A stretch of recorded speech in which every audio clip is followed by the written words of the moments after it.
Assalamualaikum warahmatullahi wabarakatuh. Halo teman-teman, ketemu lagi dengan saya Sarwa, mahasiswi tahun pertama yang mengambil prodi Komunikasi Penyiaran Islam di Universitas Tazkiyah. Kali ini saya akan mengajak teman-teman untuk membahas tugas mata kuliah fundamental dengan topik yang berjudul Arab Saudi bukanlah negara yang berdiri pada posisi pertama dari 10 negara dengan ekonomi Islam terkuat di dunia yang diakui pada tahun 2025. Nah, jadi teman-teman,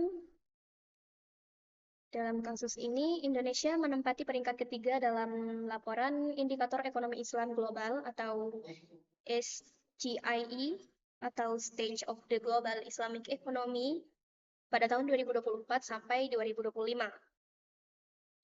Jadi, dalam hal ini, Indonesia berhasil mempertahankan posisi ketiga dunia dengan skor Global Islamic Economy Indicator atau GIEI dengan poin 99,9 yang berarti lolos untuk memperkokoh perannya sebagai salah satu kekuatan utama dalam ekonomi syariah global. Dengan peningkatan skor sebesar 19,8 poin dibandingkan tahun sebelumnya. Nah, dalam peluncuran global laporan SGIE tahun 2024 sampai 2025, ada seorang mitra di Dinar Standar yang berkata seperti ini. Saya ingin mengucapkan selamat kepada negara Indonesia karena mempertahankan posisi ketiganya. Kata seorang mitra di Dinar Standar tersebut yang bernama Rim Al-Shafaki. Lantas, negara apa aja sih teman-teman dengan ekonomi Islam terkuat di dunia 2025? Jadi, berikut ini ada 10 negara yang akan saya sebutkan sebagai negara dengan ekonomi Islam terkuat di dunia 2025 berdasarkan urutannya.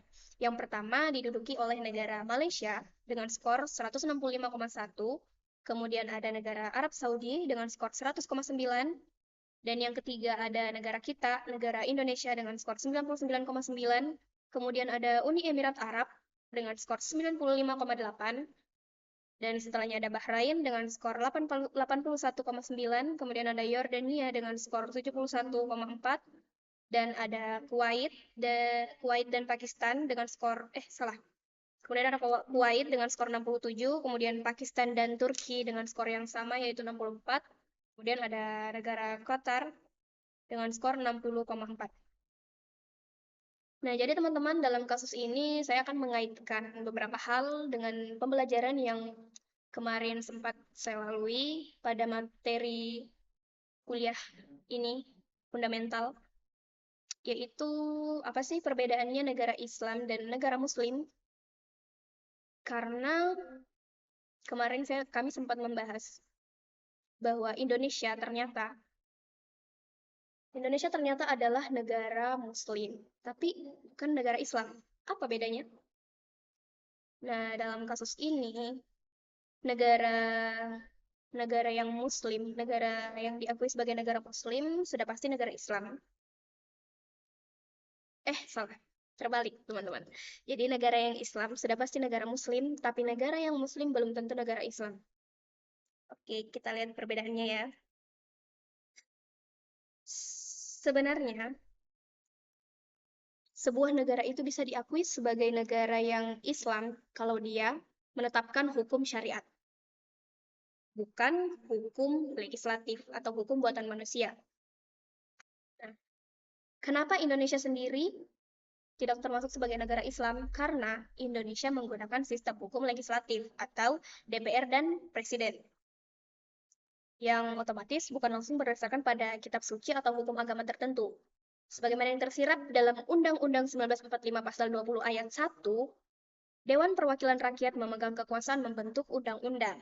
Jadi sumber hukum utamanya adalah konstitusi dan peraturan perundang-undangan, bukan syariat agama. Tapi teman-teman, negara yang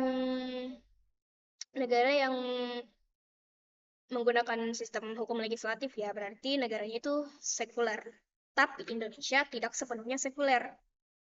Karena walaupun hukum dibuat secara legislatif atau buatan manusia, Indonesia tidak memisahkan agama dari negara secara total seperti Prancis atau Amerika.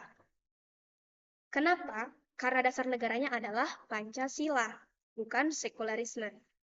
Yang pada sila pertama terdapat ketuhanan yang Maha Esa, artinya negara mengakui peran agama dalam kehidupan berbangsa dan bernegara.